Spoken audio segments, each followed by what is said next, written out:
Welcome to Engaging Aging with Erin and Lauren. Join us as we share laughter, tears, and demystify the realities and silver linings that occur later in life. Hey, hey, hey. Hey, hey. Welcome back to our Engaged Agers. We are located in the Northeast, for anybody that doesn't know us, and we are in the midst of a crazy, crazy real estate market. I mean, I can't even tell you what we've been seeing over the past year and a half. Things are starting to change. We are also work with older adults that are listing and selling their homes. And I think I know that we're coming into a time where we have to really look at things from a new lens, take a new perspective, and take real estate in a new way. Yeah, absolutely. We talk about this often. There's so much fear. You know, a lot of quote unquote leaders are leading with fear and fear tactics to kind of scare people to make choices and decisions. That's never been our philosophy or our approach. Lauren and I started studying before the pandemic positive psychology, which is the opposite of fear and doom and gloom. It's about motivation and helping people find a way to live their best life in an authentic way that's in alignment with their values. And it's amazing to me, and I try not to watch a lot of television. Anyone who knows me knows I don't watch the news, and I try to stay away from television.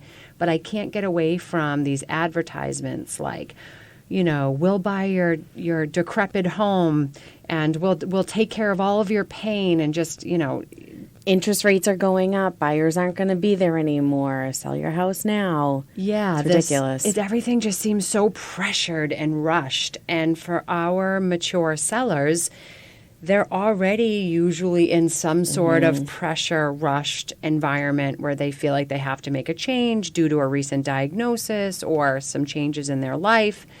And so we just organically have experienced and provided a completely new way for our mature sellers to not only sell with ease, but take a breath and take a minute to gain clarity, put a plan in place that works for them, and then ultimately they receive every penny from the equity that they've worked so hard to build in that home. Yeah. So when people are in dire situations and feel that they have no other option, they're between a rock and a hard place, they oftentimes will take less money for their home because it seems like the easy way to do it. However, or they think that they're talking to a professional, and because they're talking to a professional, that person knows what their home is worth, so they're going to take them at that face value versus let's get really educated and have an educated conversation about it. I'm talking about some of these places that, you know, you get the postcards in the mail all of the time. I'll buy your house, cash, really quick, close. That's not always the answer. No, it's not. And so we want everyone, we talked about patience, the value of patience in a previous episode. Take a minute, take a breath, get the information, and do things in a way that are going to make the most sense for you and your situation. So we have a partnership with a company called Curbio. Curbio is a brilliant business model. So they will help clients, so they help our sellers make any adaptations or updates or changes to their home. And they are compensated for their work upon the sale of the property. So I'm going to back that up a little bit. So let's say our client really needs to sell their home rather quickly to get to their next step. We at Dovetail Companies first help figure out, where is your next step? Where are you going? What is a timeline that makes sense for you? Is there an opportunity for you to have a bridge loan, whether that's through your investments or through a home equity line of credit, or there's some other private bridge loan options available, so that you can first move with ease, start living the life in the new environment that you want. And then second to that, dealing with the rest of the contents of your home that you cannot take with you or decide you don't want to take with you. So managing estate sale, donation coordination, and clean out of your property. And then culminating with, how are we going to get top dollar for you for your property? That always usually means at least having it cleaned out while you're living comfortably in your new space. But then do we need to do any adaptations to the home? So I'll give you an example. Let's say you don't go down that road. Your house needs work. It's full of stuff and you go on the open market. And I'll give a clear case study of this. I had a client was working with another agent. Wife had cognitive impairment. She had dementia. He was second generation in that home and he was 90 years old. So this home had been lived in by his family for well over 100 and something years. So it was full to the gills with stuff and emotions, and his wife had dementia. So this was going to be an absolute nightmare. This other agent said, don't worry, it's going to be fine. You'll probably, again, we're in the Northeast, about $750,000 is what this home will sell for. And they would have to live through the listing. So I came in with a very different approach that I just explained about breaking this process down into manageable bites, helping them move first. And if we did a little bit of work, clean out the house, fresh coat of paint, and they had hardwood floors underneath shag carpeting. So pull out the carpet, the home would just be cleaned out and we could stage it. That home sold for $1,035,000. By taking the process. Yes, it took a little bit longer, but it resulted in much more money in our client's pocket to afford that next step for as long as possible. Again, they didn't have to come out of pocket for those expenses. And so when we come into these heightened emotion situations where everyone feels like we have to do this because it's a crisis, take a breath. Do we? Just ask yourself, if you're listening today and you're in the middle of a transition or thinking about a transition, do you have to do it that way? Or is there a different approach that you could take that allows you to ensure you are the one receiving every penny from the equity of your home and you're not handing that off to some buyer who's going to do those small updates and then pocket the money themselves? Yeah, and there isn't a one-size-fits-all situation either, or result, right? Like, I think that we always have to take a step back and say, what is going to be the best thing for this seller? And what's going to help propel them forward? Are they going to get money back? In some situations, they're really not going to get that much back, right? Yep. And so it's that honest conversation of, just leave it as is. We've had a lot of those cases. Because you're not going to result or net in a lot more money from the sale of your home. But in a lot of these cases, we have seen paint and, sprucing up the hardwood floors and making some small improvements really go a long way. I'm talking about like tens of thousands of dollars, 50, 60, 70,000, 100. A few $100,000, in this case. Few $100,000 more in your pocket to help you afford your life for as long as possible. We have one of our agents right now has a case. It was a small condo. Normally on paper, it would not have made sense to do all of that work before going on the market. It was a 6-month process to do all of this work. But this client, to your point, every case is different. This client literally, that's all she had, was the equity from the sale of that property. Her income was very low and she needed care. She was moving to a community that she really wanted to go to, and she literally needed every dollar to afford the next step. She did the work and we're under contract now. We have an accepted offer well over asking and far above what she invested to do the work. And so it's also important for people to know what buyers are looking for. It's, God forgive me for saying this, with this younger generation is impatient. They don't want to do the work. So you're shortening your pool of buyers in an as-is situation. There are people that you have one time for a first impression. If they're seeing pictures with old wallpaper and your stuff all over the house, they may not even come in to look at it. So your pool of buyers is minimized greatly. So we have to look at all of that, not just your personal situation, but who's the type of buyer for your unique home, and what would it take at a bare minimum to increase the amount of potential buyers in your property, and that goes into this equation as well. We are lucky in the Northeast that we are buffered a little bit from the volatility of what we're seeing in the marketplace, but we want to make sure that you, as the seller, have your best foot forward to ensure successful outcomes. Now, I mean, our business is based on helping somebody successfully move to their new place and then listing and selling their home. we have been set up that way. I think finding a partner in Curbio has been really successful for us too, because our sellers aren't incurring those costs up front to make those improvements to their home. The beauty about Curbio is they are holding all of those bills until closing. It does go on, as part of the settlement statement. But you can make these great improvements. You can get more money back in your pocket, and you're not having to deal with managing and overseeing all of these providers, the painters, the construction guys, the flooring guys. I mean, it has literally been a blessing in disguise for a lot of our clients. Also, you want to feel good about what you're leaving behind. This is a very cathartic process for our clients. If it's, a physical or cognitive reason that you have to leave your home, maybe you don't want to, but you have to, or you and your spouse raised your family there, and it feels good for our clients to leave their home in good order for the next people to enjoy it. It's been really exciting. Our clients have loved seeing, and actually sometimes because the homes could look a little different after a refresh, it's not as hard. It's like, it doesn't totally look like it once did, but you're feeling good about leaving your home in top quality to the next people.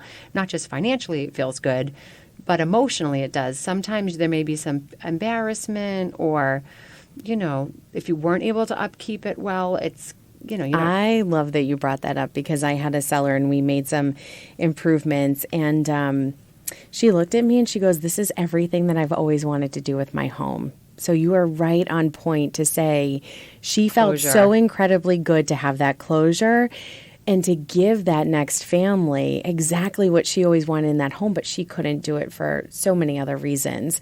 But yeah, it really helps them kind of close that door and hand over the key the way that they wanted to. And I want to just say you are in control every step of this process. If you are like, this does make sense to me, this is resonating with me, but I'm working with someone else who maybe is advising me differently, you're in control. So if you want to change your plan, you can tell them, you know what? No, I'm actually thinking I'm going to do this a different way. Give yourself the autonomy to be that decision maker, because we understand, although this isn't rocket science, it is a different way of thinking about listing and selling your home.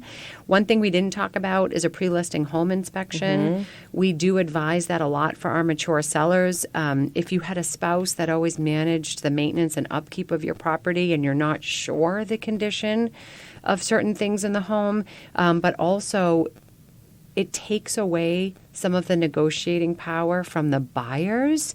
And buyers feel really good when you're disclosing things to them, that it's kind of like, here is everything on a silver platter of what we know. They feel better about going into your home versus, I think something might be wrong here, but I have no idea. Yeah, and sometimes it's small. Shows what the process is going to be like. Yeah, and sometimes it's small things. If you have a pre-listing home, actually, this came up with the property that I was referring to, the 749, and we listed and sold above $1 million. There was water coming into their main electric box in the basement. Oh, wow. They never knew. No one would have known without an inspection. It was a small fix. I want to say it was $2,500 for a new electrical box. That could have been a major issue. Here in Massachusetts, there's an inspection after the accepted offer. So that can put a huge... Just so backwards. I know. So that, if you didn't do a pre-listing home inspection and disclose what was going on or address or fix it, that could come up and put a lot of our clients don't need any surprises. They're in the middle of a major life transition, and so we can get around a lot of that. But that is something you can ask your listing agent for ahead of time, to have the information and knowledge up front. And to just have the conversation. For my house, here's the story behind my house. Here's what I love about my house. But what would buyers in this particular situation be looking for? And then have a conversation of, here's what we can do at bare minimum. Here's what we really can do. How much do you actually want to put into it? I think that goes a long way when you're just planning, you know, and you can see that from a buyer's perspective when, let's face it, I mean, with this day and age and technology, your house is being viewed 24 hours a day, 7 days a week by buyers at all hours of the day. They don't even care. They're scrolling at 12:45 a.m. They want to be able to see that. And it just allows them the technology to see what you've done, but to really get familiar with your home before they're actually stepping foot. So I always say first impressions are everything, right? It starts with the photos, and it starts with the love that you can feel coming through in those photos when they're looking on Redfin or Realtor.com or whatever it is. To that point, it is imperative that your commission that you are paying to your listing agent be spent on quality, high-end marketing. And this is for all price points of all homes.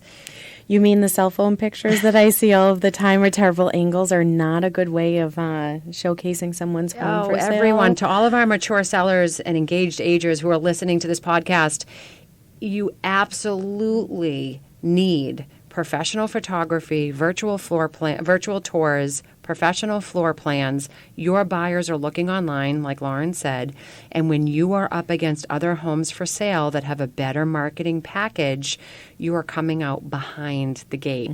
It's absolutely imperative that you ask for, because you're compensating well for a quality marketing experience.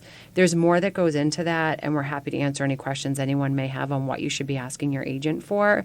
But you absolutely have the right. You are the decision maker and the leader of this process. So. And don't fall victim to deadlines. Like, there aren't deadlines. I always think about too, and I'd be curious to hear what your opinion is on this, Erin, but the spring market, the summer market, sometimes I feel like we're not even in that anymore, right? There's very low inventory. People are still looking at homes. It does bring up a point where we are coming out of a crazy market right now. We do have to exercise patience in a bit of a different way.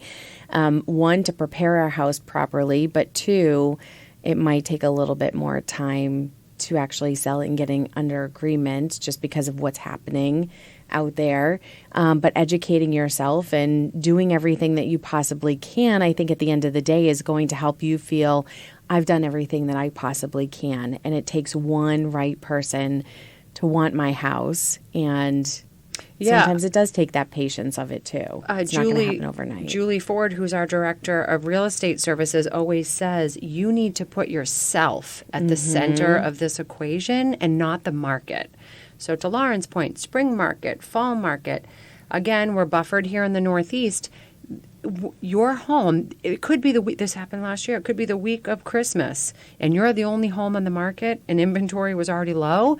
That was the best market time for that client because they had no competition, so we could really set the price on that property. So the best time to sell your home is when it's best for you. And your time frame and timeline could be really variable based on your personal situation or circumstance. We have proven it over and over again with our clients that our clients' best timeline is not based on traditional market times here in real estate. So get your plan in place, get the information, the rest is going to fall into place. We've seen it hundreds of times here at Dovetail with our clients. You will receive top dollar on the sale of your home when you put a plan in place that makes the most sense for you. Great. Join us again for more tips on real estate, and we will see you again. Stay engaged. Thank you for joining us today. To continue the conversation, follow us on social media at Dovetail Companies or visit us online at dovetailcompanies.com. And remember, change can be difficult. Aging doesn't have to be.